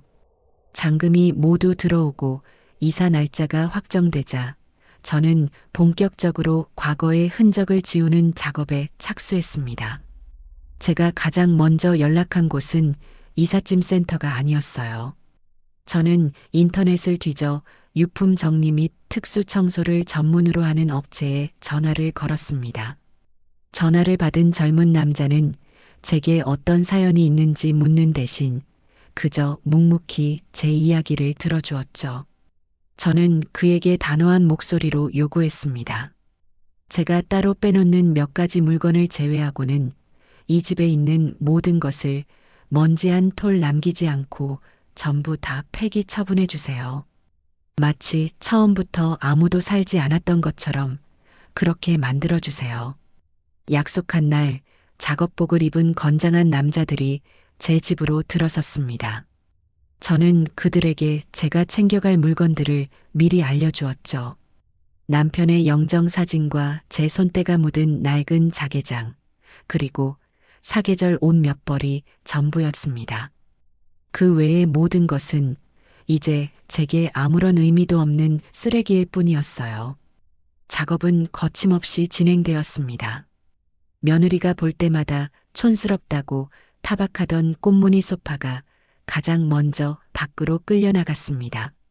남편과 제가 혼수품으로 장만해서 30년 넘게 써온 삐걱거리는 장롱이 해체될 때는 잠시 가슴 한구석이 아려오기도 했지만 저는 고개를 돌려 외면했습니다. 과거에 대한 미련은 제 새로운 출발의 거추장스러운 짐이 될 뿐이었으니까요. 가장 힘든 순간은 아들 정우가 쓰던 방을 정리할 때였습니다. 벽에는 아들이 어릴 적 그려 붙여놓은 삐뚤빼뚤한 가족 그림이 아직도 붙어 있었죠. 사랑하는 엄마, 아빠, 그리고 정우. 그 그림을 보는 순간 목구멍까지 뜨거운 것이 치밀어 올랐지만 저는 그것을 억지로 삼켜냈습니다. 작업자들이 아들의 낡은 책상과 침대를 드러내는 것을 저는 그저 무표정하게 바라보고만 있었어요. 책상 서랍 안에서는 아들이 어릴 때 쓰던 일기장이며 성적표 그리고 꼬깃꼬깃한 편지들이 쏟아져 나왔습니다. 그 중에는 세상에서 우리 엄마가 제일 좋아요라고 쓰인 어버이날 카드도 있었죠. 저는 그것을 잠시 손에 들고 들여다보다가 이내 아무런 미련 없이 다른 쓰레기들과 함께 커다란 자루에 던져 넣었습니다. 제가 사랑했던 그 순수한 아이는 이미 오래전에 죽고 없었으니까요. 지금 살아있는 것은 제 심장에 비수를 꽂은 배신자일 뿐이었습니다. 집안의 모든 것이 사라지고 텅 빈 공간만이 남았을 때 저는 비로소 숨을 제대로 쉴 수 있을 것 같았습니다. 텅 비어버린 집은 마치 깨끗하게 소독된 상처 부위 같았어요. 이제 새살이 돋아날 일만 남은 것이었죠. 저는 마지막으로 제 흔적을 지우기 위한 의식을 거행했습니다. 그동안 쓰던 휴대폰을 수건에 감싸고 망치를 들어 사정없이 내리쳤습니다. 액정이 박살나고 부품들이 흩어지는 것을 보며 저는 묘한 쾌감마저 느꼈습니다. 그리고 그 잔해들을 검은 비닐봉지에 담아 아무도 찾지 못할 깊은 산속에 묻어버렸죠. 이사 전날 밤 저는 텅 빈 집 거실 바닥에 촛불 하나를 켜고 앉았습니다. 제 그림자가 휑한 벽 위에서 거인처럼 일렁였죠. 저는 그 그림자를 보며 조용히 속삭였습니다. 신순자, 너는 이제 다시 태어나는 거야. 누구보다 강하고 누구보다 자유롭게. 다시는 그 누구에게도 네 인생을 휘둘리게 내버려 두지 마. 다음 날 아침 동이 트기 무섭게 작은 용달차가 집 앞에 도착했습니다. 저는 제 단출한 짐을 차에 싣고 한 번도 뒤돌아보지 않은 채 정든 동네를 떠났습니다. 차창 밖으로 익숙했던 풍경들이 빠르게 멀어져 갔지만 제 마음속에는 아쉬움 대신 새로운 곳에 대한 기대감만이 가득했습니다. 제 인생의 일막은 이제 막을 내렸고 저는 오직 저 자신만이 주인공이 되는 이막의 무대를 향해 나아가고 있었습니다. 몇 시간을 달려 도착한 남쪽의 바닷가 도시는 제가 평생을 살아온 잿빛의 서울과는 공기부터 달랐습니다. 짭조름하면서도 상쾌한 바다 내음이 제 폐부 깊숙이 스며들자 찌들어 있던 제 영혼까지 맑게 정화되는 기분이 들었죠. 제가 미리 계약해둔 오피스텔은 바다가 한눈에 내려다 보이는 작지만 아주 깔끔한 곳이었어요. 통유리창으로 쏟아져 들어오는 따스한 햇살을 맞으며 저는 이곳이 바로 신이 제게 허락한 새로운 보금자리임을 직감했습니다. 단출한 짐을 푸는 데는 채 1시간도 걸리지 않았습니다. 저는 가장 먼저 남편의 영정사진을 창가 가장 좋은 자리에 모셨습니다.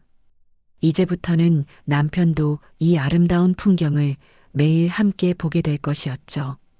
그리고 그 옆에는 제 손때가 묻은 낡은 자개장을 놓았습니다. 단 2개의 가구였지만 그것만으로도 텅 비었던 공간은 금세 저만의 아늑한 안식처로 변모했습니다. 저는 근처 시장에 나가 제가 좋아하는 꽃들을 한 아름 사와서 창가에 놓아두고 예쁜 찻잔 세트도 새로 하나 장만했어요. 모든 것이 새로웠고 그 새로움은 제게 살아갈 힘을 주었습니다. 저의 새로운 일상은 놀라울 정도로 평화롭고 또 경이로웠습니다. 저는 매일 아침 눈을 뜨면 습관처럼 남편의 사진을 보는 대신 창밖의 수평선을 바라보는 것으로 하루를 시작했어요.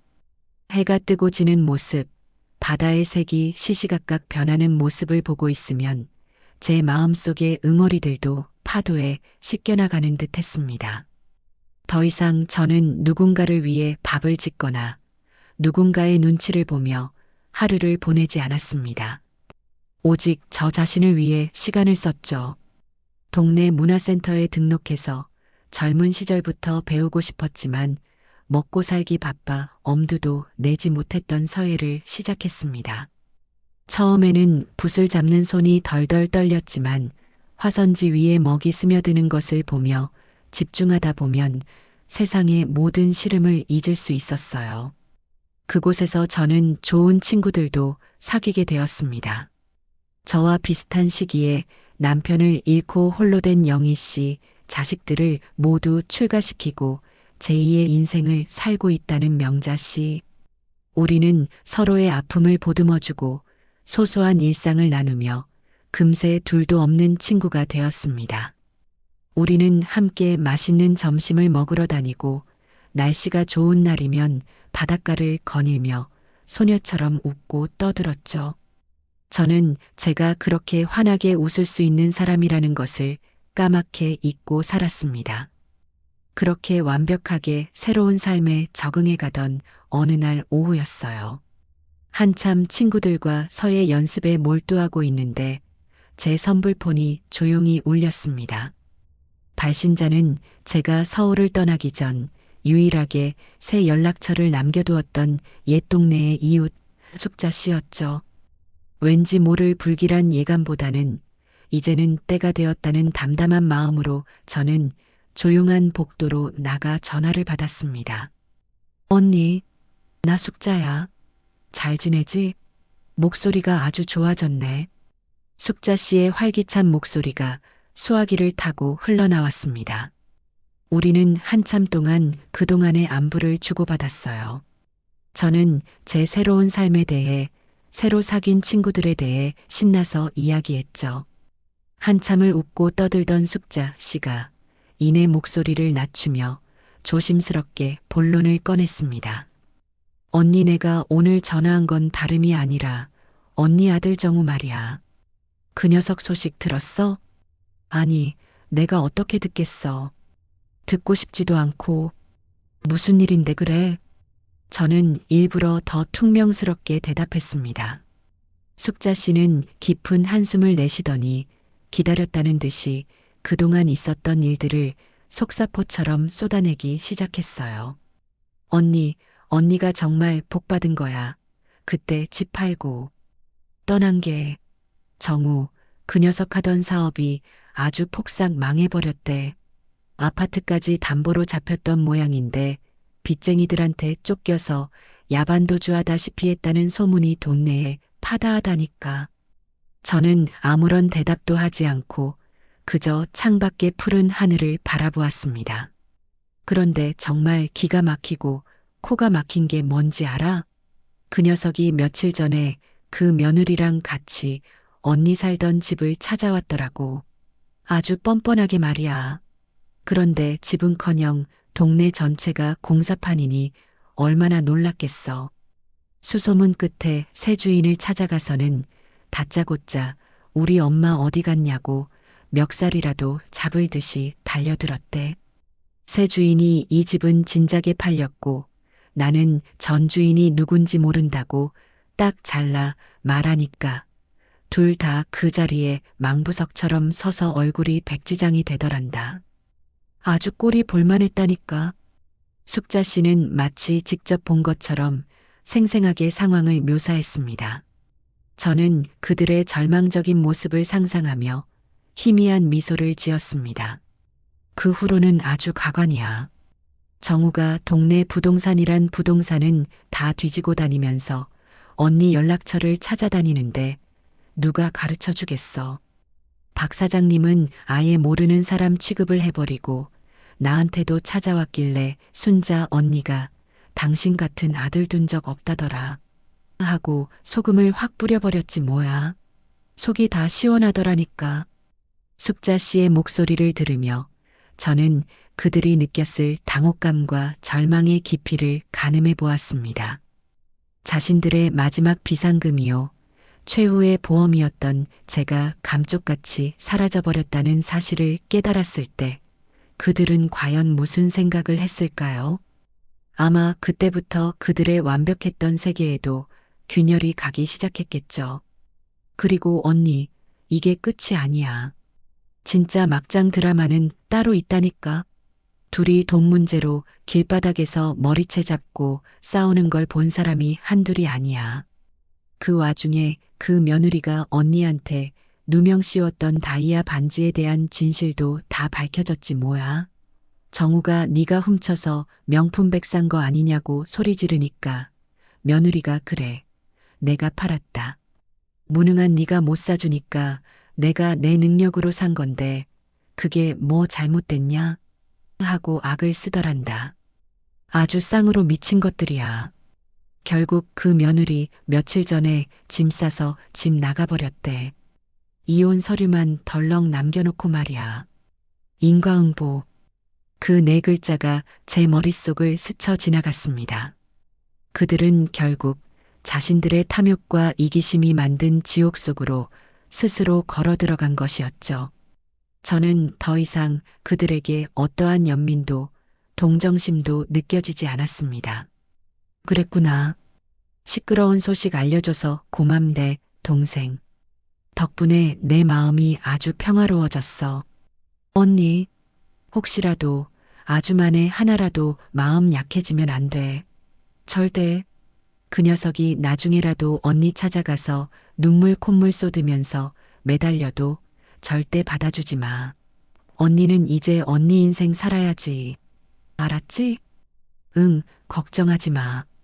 내 마음속에 이제 그들이 설 자리는 먼지만큼도 남아있지 않으니까. 숙자 씨와의 통화를 마치고 저는 조용히 자리로 돌아왔어요. 친구들은 무슨 전화였냐고 걱정스럽게 물었지만 저는 그저 오래된 빚을 청산했다며 웃어 보였죠. 저는 붓을 고쳐 잡았습니다. 그리고는 깨끗한 화선지 위에 제 인생에서 가장 힘있고 아름다운 글씨로 두 글자를 써내려갔어요. 해방. 먹물이 화선지 위로 번져나가며 제 과거의 모든 굴레와 상처들을 집어삼키는 것만 같았습니다. 저는 비로소 진정한 의미의 자유를 얻은 것이었습니다. 제 새로운 삶의 궤도가 완벽한 평온함 속에서 안정적으로 자리를 잡아가던 코끝에 스치는 바람에서 처음으로 가을 냄새가 나기 시작하던 무렵이었습니다. 저는 이제 더 이상 과거의 악몽에 시달리지 않았어요. 오히려 아침에 눈을 뜰 때마다 오늘은 또 어떤 즐거운 일들이 나를 기다리고 있을까 하는 설렘에 가슴이 부풀어 올랐죠. 문화센터에서의 수업은 제 삶의 가장 큰 활력소였습니다. 처음에는 그저 마음을 다스리기 위해 시작했던 것인데 이제는 제법 제 자신만의 필체를 갖게 되었다는 칭찬을 듣기도 했어요. 먹을 갈 때 느껴지는 묵직한 감각, 화선지 위로 붓이 스쳐 지나가며 남기는 소리, 그리고 제 마음의 상태에 따라 미묘하게 달라지는 글씨의 형태를 보고 있으면 저는 살아있다는 충만한 실감을 느끼곤 했습니다. 그날도 저는 서예 수업을 마치고 친구들과 함께 동네의 작은 찻집에 앉아 있었습니다. 찻집의 통유리창 너머로는 노랗게 물든 은행잎들이 가을비처럼 흩날리고 있었죠. 우리는 각 구운 빵과 향긋한 대추차를 앞에 놓고 시시콜콜한 이야기들을 나누며 웃음꽃을 피웠습니다. 자식들이 보내준 손주들의 사진을 자랑하는 영희 씨의 얼굴에는 행복이 가득했고 새로 시작한 댄스 스포츠에 푹 빠져 밤마다 춤바람이 났다는 명자 씨의 이야기에는 활기가 넘쳤습니다. 저는 그들의 이야기를 들으며 평범한 일상이 주는 이 소중한 행복이 얼마나 값진 것인지를 새삼 깨닫고 있었어요. 바로 그때였습니다. 제 가방 속에서 휴대폰이 나지막한 진동으로 울렸습니다. 화면에 뜬 이름은 서울의 옛 이웃 숙자 씨였죠. 저는 친구들에게 잠시 양해를 구하고 찻집 밖에 조용한 곳으로 나와 전화를 받았습니다. 언니, 나 숙자야. 목소리 들으니 잘 지내는 모양이네. 얼굴이 핀 것 같아. 목소리에서부터. 그럼 아주 잘 지내고 말고. 매일이 신선 노름인데 무슨 걱정이 있겠어. 동생은 별일 없고. 우리는 한참 동안이나 정겨운 안부를 주고받았습니다. 하지만 저는 느낄 수 있었어요. 숙자 씨의 목소리 저편에 무언가 망설이고 있는 무거운 기운이 있다는 것을요. 아니나 다를까 그녀는 한참을 머뭇거리더니 아주 낮은 목소리로 입을 열었습니다. 언니, 내가 정말 몇 날 며칠을 고민했어. 언니가 이제 다 잊고 잘 사는데 내가 또 괜히 긁어부스럼 만드는 건 아닌가 싶어서. 그런데 이건 언니가 꼭 알아야만 할 것 같아서. 정우 말이야. 저는 아무 말 없이 숨을 죽였습니다. 제 손에 들린 찻잔의 온기가 서서히 식어가는 것이 느껴졌죠. 그 녀석 완전히 망했어. 그냥 망한 정도가 아니라 아주 바닥까지 떨어져서 인간 구실을 못하고 사는 모양이야. 얼마 전에 내가 새벽 시장에 갔다가 우연히 그 녀석을 봤는데 언니 정말 믿을 수가 없었어. 예전에 그 멀끔하고 뺀질거리던 모습은 눈을 씻고 찾아봐도 없고 어디 공사판에서 막노동이라도 하는지 다 해진 작업복에 얼굴은 시커멓게 타고 머리는 기름이 떡져서는 행색이 꼭 10년은 굶은 사람 같더라니까. 숙자 씨는 마치 눈앞에 보이는 광경을 묘사하듯 생생하게 이야기를 이어갔습니다.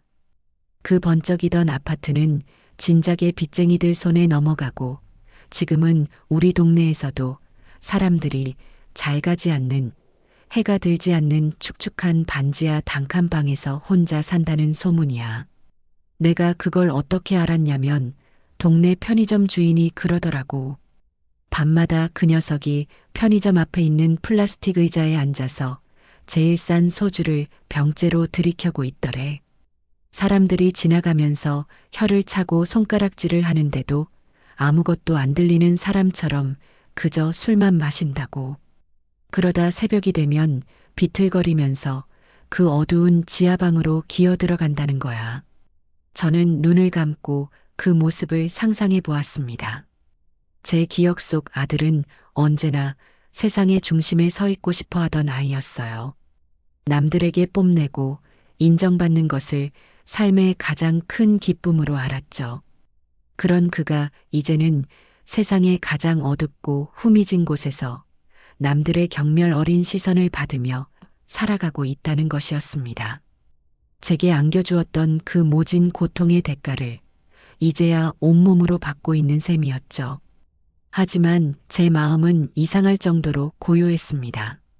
그 어떤 연민도 동정심도 심지어는 고소하다는 생각조차 들지 않았어요. 그저 모든 것은 결국 제자리로 돌아가게 마련이라는 세상의 당연한 이치를 확인하고 있을 뿐이었습니다. 숙자 씨의 이야기는 이제 클라이맥스를 향해 달려가고 있었습니다. 그녀는 잠시 숨을 고르더니 목소리를 더욱 낮추어 말했죠. 제 인생을 뒤흔들었던 그 거대한 사기극의 마지막 퍼즐 조각에 대한 이야기였습니다. 언니, 그리고 이게 정말 하이라이트야. 그 며느리, 이채원 말이야. 그 독사 같은 것이 정우랑 이혼하기 전에 마지막으로 아주 거대한 걸 터뜨리고 갔나 봐. 둘이 돈 문제로 서로의 바닥까지 다 드러내며 싸우다가 채원이가 악에 받쳐서 전부 다 실토했다는 거야. 언니한테 씌웠던 그 다이아 반지 누명은 물론이고. 언니 잘 들어. 사실은 처음부터 임신 같은 건 한 적도 없었대. 그 말을 듣는 순간 제 심장이 바닥으로 쿵 하고 떨어지는 것만 같았습니다. 임신한 적이 없었다니. 동생, 그게 정말이야? 나도 처음엔 내 귀를 의심했다니까. 채원이랑 정우가 싸우는 걸 아랫집 사람이 전부 다 들었대. 채원이가 악을 쓰면서 그랬다는 거야. 그래, 나 임신한 적 없어. 전부 다 거짓말이었어. 약국에서 파는 테스트기로 두 줄 만들어서 순진한 너랑 네 엄마를 속인 거라고. 그렇게라도 안 하면 네 엄마가 눈 하나 깜짝할 것 같았어. 네가 무능해서 그 모양이니 내가 내 능력껏 머리를 쓴 것뿐인데 뭐가 잘못됐냐? 하고 말이야. 저는 수화기를 쥔 손이 부들부들 떨리는 것을 느꼈습니다. 머릿속이 하얘지면서 과거의 장면들이 파노라마처럼 스쳐 지나갔습니다. 제 앞에서 헛구역질을 하며 입덧이 심하다고 엄살을 부리던 며느리의 얼굴, 임신한 아내가 스트레스를 받으면 안 된다며 제게 무릎까지 꿇고 애원하던 아들의 얼굴, 뱃속의 아기를 방패 삼아 저를 집에서 내쫓고 도둑으로 몰았던 그 모든 순간들, 그 모든 것이 한낱 약국에서 산 테스트기 하나로 시작된 치밀하게 계산된 연극이었다는 사실에 저는 할 말을 잃었습니다. 그들의 악랄함은 제 상상을 초월하는 것이었습니다. 그들은 단순히 제 돈을 노린 것이 아니었어요. 그들은 제 모성애와 죄책감, 그리고 마지막 남은 희망까지도 철저하게 계산하고 그것을 무기 삼아 저를 공격했던 겁니다. 인간의 탈을 쓴 악마가 있다면 바로 그들의 모습이 아닐까요? 이제야 모든 것이 명확해졌습니다. 아들이 느꼈을 그 끔찍한 배신감, 자신이 믿었던 모든 것이 거짓이었다는 것을 깨달았을 때의 그 절망감, 제게 저질렀던 죄의 무게가 몇 곱절은 더 무겁게 자신을 짓누르고 있겠죠. 하지만 저는 조금도 그를 동정하지 않았습니다. 눈앞의 달콤한 거짓에 눈이 멀어 평생을 자신을 위해 헌신한 어미의 피눈물을 외면한 대가는 마땅히 그래야만 했습니다. 언니 괜찮아? 너무 충격받은 거 아니지? 걱정스러운 숙자 씨의 목소리에 저는 겨우 정신을 차렸습니다. 아니, 괜찮아, 동생. 아주 괜찮아. 오히려 마지막까지 나를 괴롭히던 안개가 깨끗하게 거친 기분이야. 모든 진실을 알게 해줘서 정말 고마워. 그래, 언니. 이제 정말 다 잊어. 그 녀석들도 자기들이 지은 죄의 대가를 톡톡히 치르고 있으니 이제 언니는 정말 언니 인생만 생각해. 알았지? 응, 그럴 거야. 그러니 동생도 이제 그 사람들 소식 더는 내게 알려주지 않아도 괜찮아. 내 세상과 그들의 세상은 이제 영원히 만날 일이 없을 테니까. 숙자 씨와의 통화를 마치고 저는 찻집으로 돌아왔어요. 친구들은 제 얼굴이 하얗게 질린 것을 보고는 무슨 일이냐고 물었지만 저는 그저 아주 오래전에 빌려줬던 돈을 이자까지 두둑하게 쳐서 돌려받았다는 소식이야라며 희미하게 웃어 보였죠.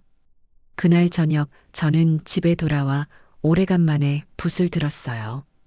그리고는 가장 큰 화선지를 펼쳐놓고 그 위에 글씨를 써내려갔습니다. 인과응보. 제가 쓸 수 있는 가장 힘있고 가장 서늘한 필체였습니다. 제 모든 것을 앗아갔던 그들의 추악한 진실은 이제 제서의 작품 속에 한낱 글자가 되어 각재되었어요. 더 이상 제 마음을 흔들 수 없는 죽어버린 과거가 된 것이었죠. 저는 그 글씨를 바라보며 아주 길고 어두웠던 터널의 진짜 출구를 마침내 빠져나왔음을 실감했습니다. 모든 진실이 밝혀지고 제 마음의 마지막 멍울마저 깨끗하게 사라진 후 저의 일상은 비 온 뒤의 땅처럼 더욱 단단하고 평화로워졌어요. 저는 이제 더 이상 과거를 돌아보지 않았어요. 오직 현재의 충실함과 미래에 대한 막연한 기대감만이 제 안에 존재할 뿐이었죠. 친구들과 함께 웃고 서예에 몰두하고 가끔은 혼자서 바닷가를 거닐며 사색에 잠기는 그 모든 시간이 제게는 더없이 소중했습니다. 제 얼굴에서는 그늘이 완전히 걷혔고 사람들은 제게서 좋은 기운이 느껴진다며 칭찬을 아끼지 않았어요. 그런 평화가 영원할 것 같았던 어느 화창한 봄날 오후였습니다. 저는 창가에 앉아 새로 산 뜨개질 실로 손주의 목도리 대신 저를 위한 스카프를 뜨고 있었어요. 라디오에서는 제가 좋아하는 옛 가수가 부르는 노래가 감미롭게 흘러나왔고 창밖의 목련나무는 하얀 꽃망울을 막 터뜨리기 시작했죠. 그 완벽한 평화의 순간을 깨뜨린 것은 날카로운 금속성의 인터폰 벨 소리였습니다. 저는 누구일까 잠시 고개를 갸웃거렸습니다. 친구들과는 이미 오전에 만나 찻집에 다녀온 후였고 택배를 시킨 것도 없었으니까요. 저는 뜨개질을 무릎 위에 내려놓고 벽에 붙은 인터폰으로 다가갔습니다. 그리고 화면을 켠 순간 저는 제 심장이 잠시 멈추는 듯한 착각에 빠졌습니다. 화면 속에는 제가 기억하는 그 어떤 모습과도 다른 완전히 낯선 남자가 서 있었습니다. 아니, 낯설지만 낯설지 않은 제 기억의 가장 깊은 곳에 묻어두었던 그 얼굴이었죠. 마지막으로 보았던 사진 속 모습보다 훨씬 더 처참한 행색이었습니다. 길바닥 생활이라도 한 것처럼 다해진 점퍼, 며칠은 감지 않은 듯 기름에 떡진 머리카락, 그리고 삶의 모든 의지를 상실한 사람처럼 텅 비어버린 눈동자. 하지만 그 텅 빈 눈동자는 인터폰 카메라의 붉은 불빛을 발견하자 이내 꺼져가는 불씨처럼 절박하게 타오르기 시작했습니다. 제 아들 김정우였습니다. 어떻게 저를 찾아냈는지 그는 지옥의 문턱에서 기어나온 망령처럼 제 평화로운 성역의 문 앞에 서 있었습니다. 저는 아무런 버튼도 누르지 않고 그저 숨을 죽인 채 화면 속의 그를 바라보았습니다. 잠시 후 그의 입술이 힘겹게 열렸고 스피커를 통해 지직거리는 소음과 함께 그의 목소리가 들려왔습니다. 엄마 저예요, 정우. 저 정우예요. 엄마 제발 문 좀 열어주세요. 그의 목소리는 목이 다 쉬어 제대로 나오지도 않았습니다. 그 목소리를 듣는 순간 제 마음속에서는 분노나 슬픔이 아닌 아주 차가운 이질감 같은 것이 피어올랐어요. 마치 나와는 전혀 상관없는 다른 세상의 언어를 듣는 듯한 느낌이었죠. 제가 아무런 반응도 보이지 않자 그는 더욱 필사적으로 카메라를 향해 다가왔습니다. 엄마, 제 목소리 들리시죠? 저예요. 엄마 아들 정우. 제발 모르는 척하지 마세요. 제가 다 잘못했어요. 제가 죽일 놈이에요. 그러니 제발 얼굴 한 번만 보고 제발. 그는 결국 무릎을 꿇었습니다. 화면 가득 그의 헝클어진 정수리가 보였고 그의 어깨는 격렬하게 들썩이고 있었죠. 그는 마치 어린아이처럼 서럽고 처절하게 울기 시작했습니다. 제가 그 악마 같은 년의 거짓말에 속아서 엄마한테 해서는 안 될 짓을 했어요. 엄마를 도둑으로 몰고 그 추운 날 길바닥으로 내쫓고 저는 사람이 아니었어요. 엄마. 짐승만도 못한 놈이었어요. 그 벌을 지금 이렇게 다 받고 있는 거예요. 모든 걸 다 잃었어요. 집도 돈도 미래도. 저한테는 이제 정말 아무것도 없어요, 엄마. 그의 울부짖음은 마치 잘 짜인 연극의 대사처럼 처절하고도 질서정연하게 이어졌습니다. 그는 자신이 얼마나 불행한지, 얼마나 고통스러운지를 제게 증명이라도 하려는 듯 자신의 모든 비참함을 낱낱이 고백했습니다. 엄마, 저 채원이가 임신하지 않았다는 것도, 그 모든 게 다 거짓말이었다는 것도 전부 다 알게 됐어요. 그 사실을 알게 된 날, 저는 정말 이 세상이 끝나는 것 같았어요. 내가 내 손으로 내 엄마를 지옥으로 밀어 넣었구나.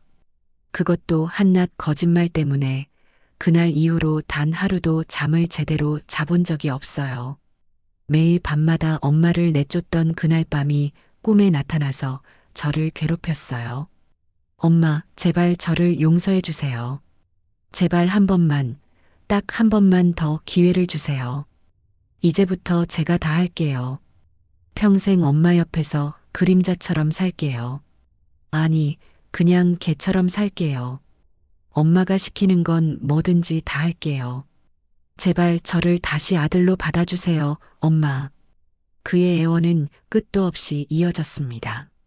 하지만 저는 그 긴 시간 동안 그의 눈물과 고백을 들으며 단 한순간도 마음이 흔들리지 않았습니다. 오히려 시간이 지날수록 제 마음은 더욱더 차갑고 단단하게 굳어갔죠. 저는 그의 눈물 속에서 진심 어린 참회를 발견할 수 없었습니다. 그의 눈물은 오직 자기 자신만을 향한 지독한 자기 연민의 산물일 뿐이었어요. 그는 제게 용서를 구하고 있었지만 그의 눈은 용서가 아닌 구원을 갈망하고 있었습니다. 제가 가진 돈, 제가 가진 안정된 삶. 그는 그것을 동아줄 삼아 자신이 빠진 절망의 늪에서 빠져나오고 싶어 하는 것 뿐이었죠. 저는 눈을 감고 제 과거와 현재를 저울 위에 올려놓았습니다. 한쪽에는 그에게 버림받고 모욕당했던 혹독한 시간들을, 다른 한쪽에는 화면 속에서 울부짖는 그의 비참한 모습을 올려놓았죠. 저울은 미동도 하지 않았습니다. 그가 지금 겪고 있는 고통의 무게는 제가 겪었던 배신감과 절망의 깊이에 비하면 먼지처럼 가벼운 것이었습니다. 우리의 인연은 그가 제 손을 놓아버렸던 그 순간 이미 끝났던 겁니다. 한참을 울부짖던 그는 이제 기운이 다 빠졌는지 바닥에 엎드린 채 그저 엄마 잘못했어요 하는 말만 어린아이처럼 중얼거리고 있었습니다. 그 모습을 물끄러미 내려다보던 저는 조용히 손가락을 들어 인터폰의 붉은색 통화 종료 버튼을 눌렀습니다.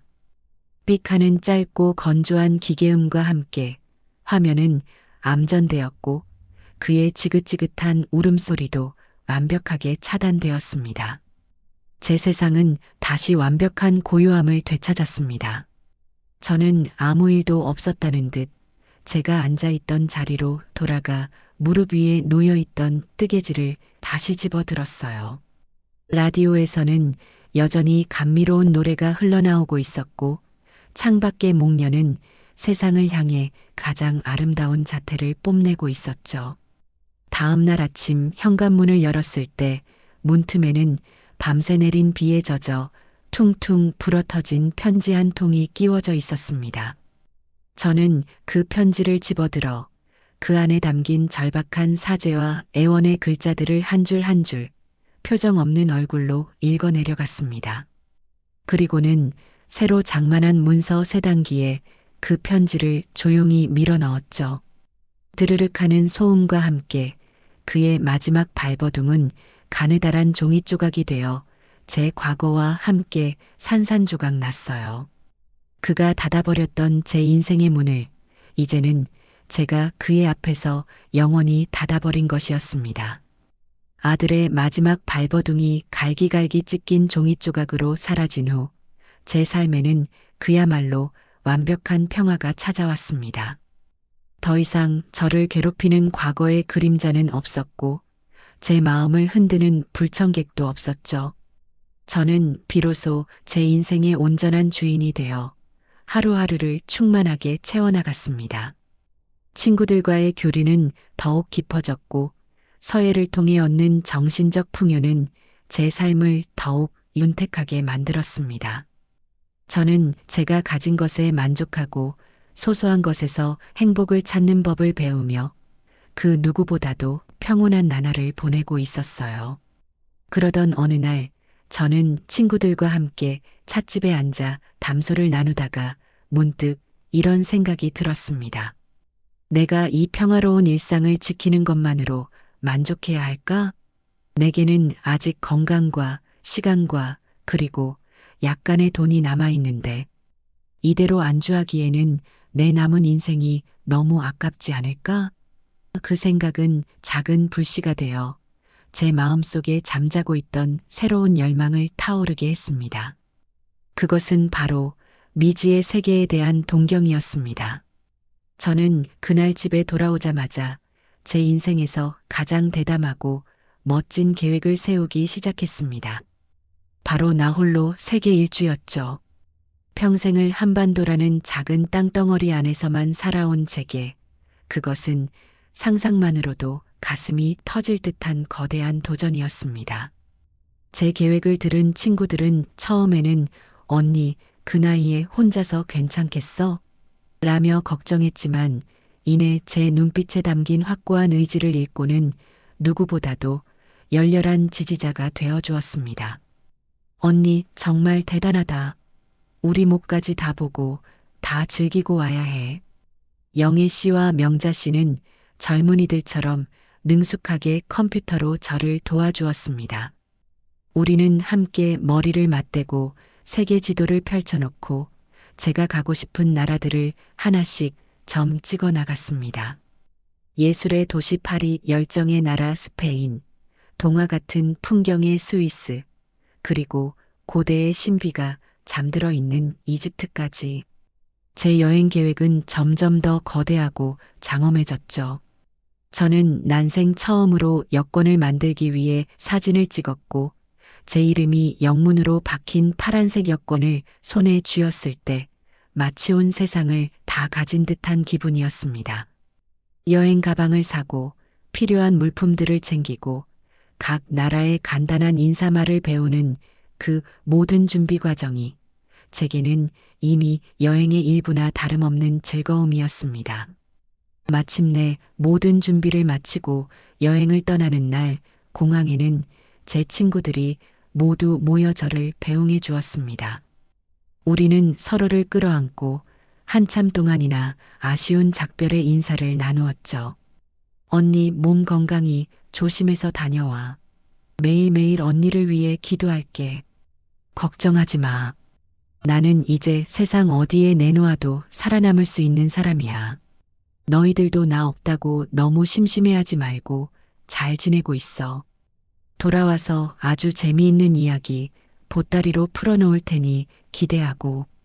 저는 친구들의 따뜻한 눈빛을 뒤로하고 당당한 발걸음으로 출국장으로 향했습니다. 비행기가 이륙하고 제가 살던 도시가 작은 점처럼 멀어지는 것을 창밖으로 내려다보며 저는 새로운 세상을 향한 기대감에 가슴이 벅차올랐습니다. 구름 위를 나는 그 몇 시간 동안 저는 제 인생의 모든 순간들을 영화처럼 되돌아보았어요. 자식을 위해 모든 것을 희생했던 어리석었던 시절, 배신의 아픔에 몸부림치던 처절했던 시절, 그리고 마침내 모든 것을 딛고 일어서 새로운 삶을 찾은 지금, 그 모든 시간이 퍼즐 조각처럼 맞춰져 비로소 신순자라는 한 사람의 온전한 인생 지도가 완성된 것이라는 생각이 들었습니다. 저의 첫 번째 여행지는 예술과 낭만의 도시 파리였습니다. 저는 에펠탑의 야경에 넋을 잃고 루브르 박물관의 거대한 작품들 앞에서 인간의 위대함에 감탄했습니다. 센 강변을 거닐며 콧노래를 부르고 노천 카페에 앉아 쌉쌀한 에스프레소의 맛을 음미했죠. 낯선 언어와 낯선 사람들 속에서 저는 완벽한 이방인이자 완벽한 자유인이었습니다. 누구도 저를 누구의 엄마나 누구의 아내로 보지 않았어요. 그들은 그저 저를 인생을 즐기는 한 명의 멋진 여행자로 바라봐 주었습니다. 파리를 떠나 도착한 스위스의 작은 산골 마을에서는 대자연이 주는 경이로운 위로를 온몸으로 느꼈습니다. 만년설이 쌓인 웅장한 산봉우리를 바라보고 있으면 제가 겪었던 인간 세상의 모든 갈등과 상처들이 얼마나 작고 하찮은 것인지를 깨닫게 되었죠. 저는 그곳에서 하이킹을 하고 케이블카를 타고 패러글라이딩에 도전하는 젊은이들을 보며 함께 박수를 쳐주었습니다. 제 마음속에 남아있던 마지막 두려움의 찌꺼기마저 그 맑고 깨끗한 공기 속으로 모두 흩어져 버리는 것 같았어요. 여행의 마지막 무렵, 저는 이탈리아의 어느 작은 해변 마을의 언덕에 있는 카페에 앉아 있었습니다. 눈앞에는 지중해의 푸른 바다가 석양빛을 받아 금빛으로 반짝이고 있었죠. 저는 그 황홀한 풍경을 바라보며 가방에서 가장 예쁜 그림 엽서 한 장을 꺼내 들었습니다. 그리고는 그 뒷면에 제 자신에게 보내는 편지를 써내려갔습니다. 세상에서 가장 용감하고 사랑스러운 나의 순자에게 지금 너는 네 인생에서 가장 눈부신 순간을 살고 있단다. 이 아름다운 풍경을, 이 따사로운 햇살을, 이 자유로운 공기를 온몸으로 기억하렴. 지난날의 아픔은 너를 더욱 강하게 만들기 위한 시련이었고, 너는 그 모든 시험을 아주 훌륭하게 통과해냈어. 이제 너의 앞날에는 그 어떤 어둠도 없을 거야. 너는 이 세상의 모든 행복을 누릴 자격이 충분하고 너의 남은 날들은 이 지중해의 석양처럼 더없이 찬란하게 빛날 것이란다. 정말 고생 많았어, 순자야. 그리고 진심으로 축하한다. 너의 완전하고도 영원한 해방을. 저는 그 엽서에 제 한국의 주소를 적어 근처의 낡은 우체통에 넣었습니다. 여행을 마치고 집으로 돌아가면 이 엽서가 가장 먼저 저를 반겨주겠죠. 과거의 내가 현재의 나에게 보내는 가장 따뜻한 위로와 격려의 메시지가 될 겁니다. 엽서를 붙이고 돌아서는 제 발걸음은 세상을 다 가진 듯 가볍고 행복했습니다. 저는 더 이상 과거에 얽매이지도 미래를 불안해하지도 않았습니다. 그저 이 눈부신 현재를 온전히 살아갈 뿐이었죠. 저 멀리 수평선 너머로 해가 지고 있었지만 저는 그것이 끝이 아님을 알고 있었습니다. 그것은 내일 아침 더욱 찬란하게 떠오를 새로운 태양을 위한 약속이라는 것을요. 제 인생도 바로 그러했습니다. 모든 고통의 밤이 지나고 마침내 제 인생의 가장 눈부신 아침이 밝아온 것이었습니다. 그리고 그 아침 속에서 저는 영원히 행복할 겁니다.